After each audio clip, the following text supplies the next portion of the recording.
News, सच जरूरी है। दर्शकों नमस्कार, मैं श्रद्धा तिवारी और आप देख रहे हैं MNS न्यूज टीवी। तो आइए देखते हैं आज की खास खबर। एक नजर डालते हैं आज के हेडलाइंस का। थाने में मनसे कार्यकर्ताओं ने फिर किया तांडव। एकनाथ शिंदे के बचाव में सामने आए दीपक केसरकर। जदयू ने वक्फ बिल को दिया समर्थन, बोले मुसलमानों को होगा फायदा। तो आइए देखते हैं खबरें विस्तार से। ठाणे में मनसे कार्यकर्ताओं ने किया फिर तांडव। महाराष्ट्र में इन दिनों मराठी न बोलने पर मनसे कार्यकर्ताओं द्वारा पिटाई के कई मामले सामने आ रहे हैं। 2 दिन पहले मुंबई के वर्सोवा में सिक्योरिटी गार्ड की पिटाई का वीडियो सामने आया था। अब एक बार फिर से ऐसा ही वीडियो सामने आया है जो सोशल मीडिया पर जमकर वायरल हो रहा है। ठाणे के अंबरनाथ शहर में महाराष्ट्र नवनिर्माण सेना के कार्यकर्ताओं द्वारा एक राष्ट्रीयकृत बैंक के प्रबंधक को मराठी में बात नहीं करने पर धमकाए जाने का मामला सामने आया। इस घटना से इलाके में तनाव बढ़ गया। यह घटना जब हुई जब मनसे कार्यकर्ता राष्ट्रीयकृत बैंक में गए और मराठी में बात नहीं कर पाने के कारण प्रबंधक के साथ आक्रामक तरीके से पेश आए। मनसे कार्यकर्ताओं ने बैंक के प्रबंधक पर ग्राहकों से बातचीत में राज्य की आधिकारिक भाषा मराठी का प्रयोग न करने का आरोप लगाया। मनसे कार्यकर्ताओं और बैंक के प्रबंधक के बीच बहस का यह वीडियो सोशल मीडिया पर वायरल हुआ है। राज ठाकरे के नेतृत्व वाली महाराष्ट्र नवनिर्माण सेना की स्थानीय इकाई ने पुष्टि की है कि इस घटना में उसके कार्यकर्ता और सदस्य शामिल है। यह स्पष्ट नहीं हो पाया है कि इस विवाद के संबंध में पुलिस में शिकायत दर्ज कराई गई है या नहीं। महाराष्ट्र में इन दिनों मराठी न बोलने पर मनसे कार्यकर्ताओं द्वारा पिटाई के कई मामले सामने आ रहे हैं।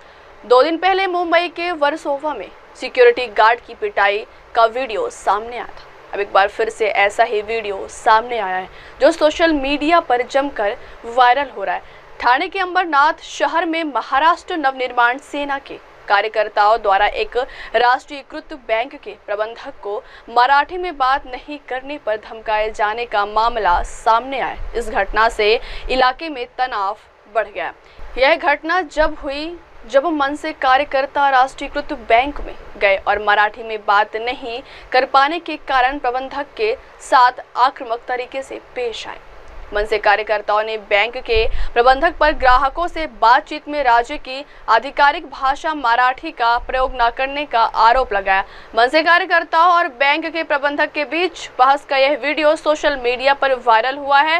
राज ठाकरे के नेतृत्व वाली महाराष्ट्र नवनिर्माण सेना की स्थानीय इकाई ने पुष्टि की है कि इस घटना में उसके कार्यकर्ता और सदस्य शामिल है। यह स्पष्ट नहीं हो पाया है कि इस विवाद के संबंध में पुलिस में शिकायत दर्ज कराई गई है या नहीं। आहे कारण राज्य शासनाने मराठी भाषा ही राज्यभाषा म्हणून घोषित केलेली आहे आणि आपली राज्यभाषा आहे मराठी। जर बँकांमध्ये मराठीचा वापर करावा असा शासनाचा निर्णय आहे, तुम्हाला जर बोलता येत नसेल मराठी तर मग आमचे ग्राहक दुसऱ्या बँकेत महाराष्ट्र बँक आहे, दुसऱ्या बँकेमध्ये त्यांचा व्यवहार कसा पूर्ण होणार, कंप्लीट कसा होणार?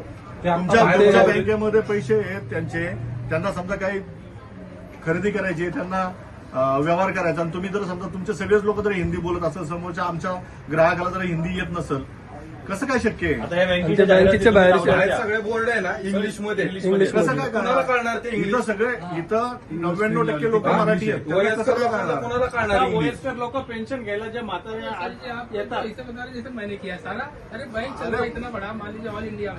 अरे आप ब्रांच मॅनेजर आहे ना, तुमच्यापासून चालू करा। तुम्ही मॅनेजरला तर आलंच पाहिजे मराठी। असा बोलतो की तुला कळतच नाही। मॅनेजरला तर मराठी आलंच पाहिजे। ठीक आहे, मी किसलिए हो रहा है सर? हा काय अग्रेसिव किसलिए हो रहा अग्रेसिव्ह है? ऐका ना, कस्टमरला कोणता त्रास होतो का?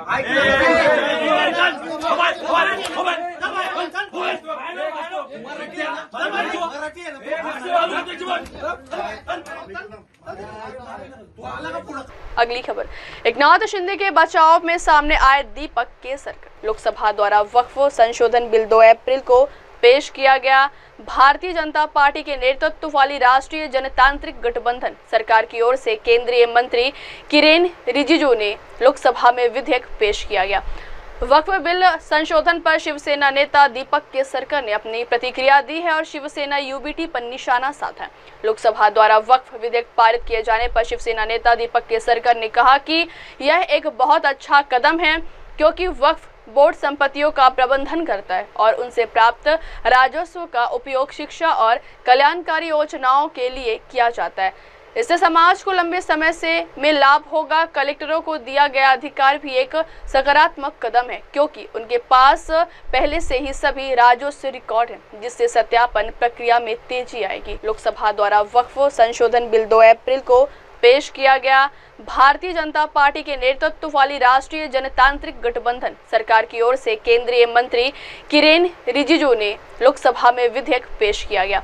वक्फ बिल संशोधन पर शिवसेना नेता दीपक केसरकर ने अपनी प्रतिक्रिया दी है और शिवसेना यूबीटी पर निशाना साधा है। लोकसभा द्वारा वक्फ विधेयक पारित किए जाने पर शिवसेना नेता दीपक केसरकर ने कहा कि यह एक बहुत अच्छा कदम है, क्योंकि वक्फ बोर्ड संपत्तियों का प्रबंधन करता है और उनसे प्राप्त राजस्व का उपयोग शिक्षा और कल्याणकारी योजनाओं के लिए किया जाता है। इससे समाज को लंबे समय में लाभ होगा। कलेक्टरों को दिया गया अधिकार भी एक सकारात्मक कदम है, क्योंकि उनके पास पहले से ही सभी राजस्व रिकॉर्ड है, जिससे सत्यापन प्रक्रिया में तेजी आएगी। यूबीटी तो भाग ही गई ना। आपने देखा है कि उन्होंने तो बाबा साहब के विचारधारा ही छोड़ दी और फतवे निकले उनके समर्थन में, इसी समाज से निकले थे। तो वो एक तरह से इसमें भी आगे कि यहाँ बोल रहे हैं कि हम लोग ने हिंदुत्व नहीं छोड़ा, और तुष्टिकरण भी कर रहे हैं, लेकिन तुष्टिकरण भी नहीं कर रहे, ऐसे ही उनका बोलना है। तो ये बोलने का एक फेस सेविंग एफर्ट्स है, तो उस पर ज़्यादा ध्यान नहीं देना चाहिए। देखिए, वही उनको वोट चाहिए, लेकिन उनके लिए अच्छे काम नहीं करने चाहिए। तुष्टिकरण तो कर ही रहे। आज उनके पास ओरिजिनल वोट्स नहीं बचे, बाबा साहब के वोट नहीं बचे, यही फतवे के वोट्स है। नहीं, एक ही षड्यंत्र है एकनाथ जी को बदनाम करने का। मैं इस बात का गवाह हूं कि एकनाथ जी ने पद के लिए कुछ नहीं किया। उनका ये कहना था कि हर पार्टी की विचारधारा होती है और हमें विचारधारा के साथ रहना है। हालांकि उस वक्त उद्धव जी भी तैयार थे, वो बोल रहे थे मैं रिजिग्नेशन देता हूं, आप मुख्यमंत्री बन जाए। तो उन्होंने बोला कि इस गवर्नमेंट का मैं मुख्यमंत्री नहीं बनूंगा, क्योंकि ये विचारधारा को मैच नहीं कर रहा था। और लोगों ने जो हमें मैंडेट दिया है, उस लोगों का अपमान हो गया है, क्योंकि मैंडेट किसको दिया था? बीजेपी सेना युति को मैंडेट था। तो उसी हिसाब से चलना चाहिए, क्योंकि इलेक्शन में वही लोग जीत के आए थे, सेना और बीजेपी, और फुल मेजॉरिटी थी। तो ये करने की कोई जरूरत नहीं थी, ऐसे उनका कहना है। और वो तो अपने ही इसमें थे, मतलब मैं भी गया था उनके पास ये बोलने के लिए कि इन लोगों को वापस बुलाइए, तो उन्होंने बोला आप भी उनके साथ चले जाओ। वही बोलेंगे चले जाओ, और चले जाने के बाद गद्दार बोलेंगे। एक गलत शब्द है। जो लोग अपने विचारधारा के लिए फाइट करते हैं, उनके बारे में ऐसे शब्द नहीं कहे जाते। और आप दूसरा कुछ भी बोल सकते हैं, लेकिन ऐसे शब्द जिससे लोगों को बुरा लगे, जिससे समाज में गलत भावना पैदा हो, ऐसे क्यों यूज करने चाहिए? और उनका ये रिपीटिशन अगर कोई करता है तो उसके बारे में भी सोचना चाहिए।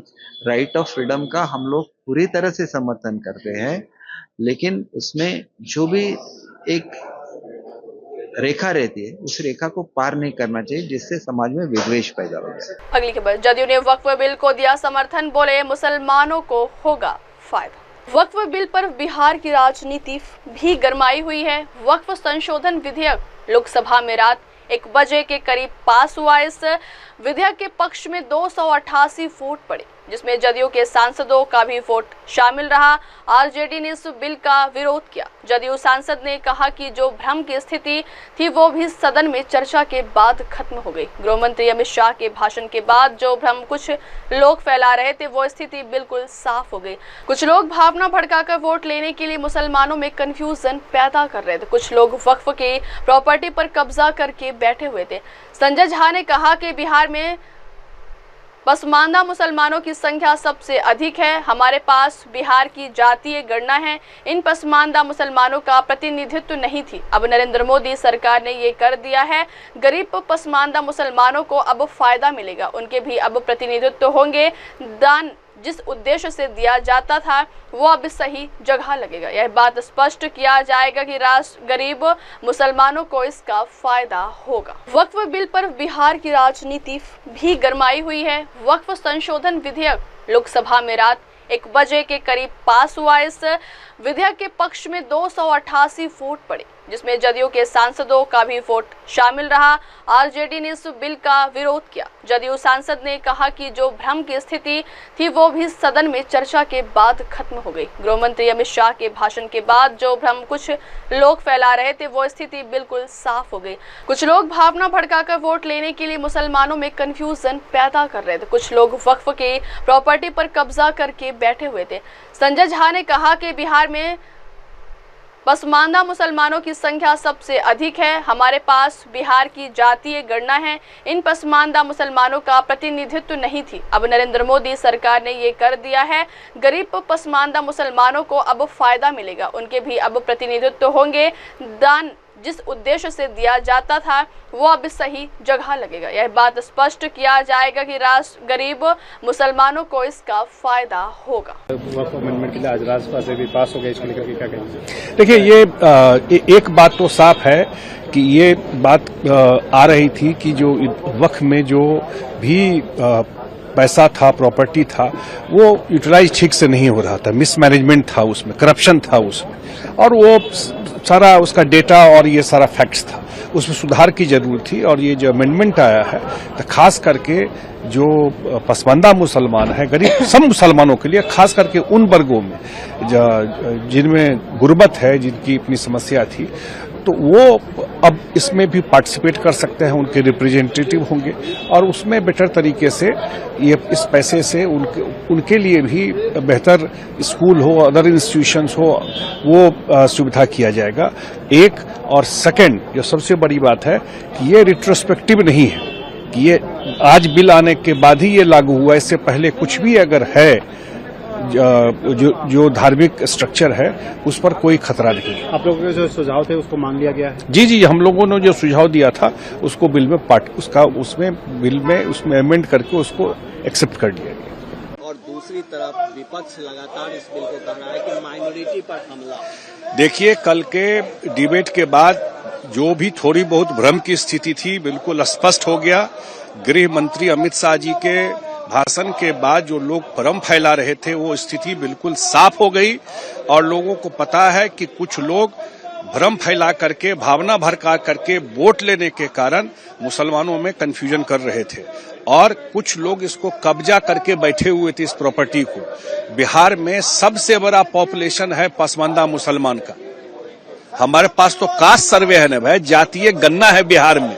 सबसे बड़ा पॉपुलेशन बिहार में वो पसमानदा मुसलमान का है। उनको रिप्रेजेंटेशन नहीं था। अब जो नरेंद्र मोदी जी ने लाया है, कि सरकार ने लाया है, अब पसमानदा मुसलमान कौन है? वही अंसारी, वही रायन, जो कुजरा जिसको बोलते हैं, जो दुनिया का काम करते हैं, वो सारे लोग जो गरीब लोग हैं उनको अब ये फायदा मिलेगा इससे, क्योंकि उनके रिप्रेजेंटेटिव भी होंगे और जिस पर्पस के लिए दान दिया जाता था वो सही जगह लगेगा। गरीब मुसलमानों को इसका फायदा होगा और स्पष्ट किया उन्होंने इस बात को। संजय जी, आपकी जो पार्टी है जेडीयू, उसके अब वक्त हो चला दर्शकों ब्रेक का। ब्रेक से लौटिंग के बाद देखिएगा देश और दुनिया की तमाम बड़ी खबरें। बने रहिए MNS न्यूज टीवी पर। नमस्कार। MNS न्यूजला पुढील वाटचाली खूप खूप शुभेच्छा। आप देख रहे हैं MNS न्यूज, सच जरूर।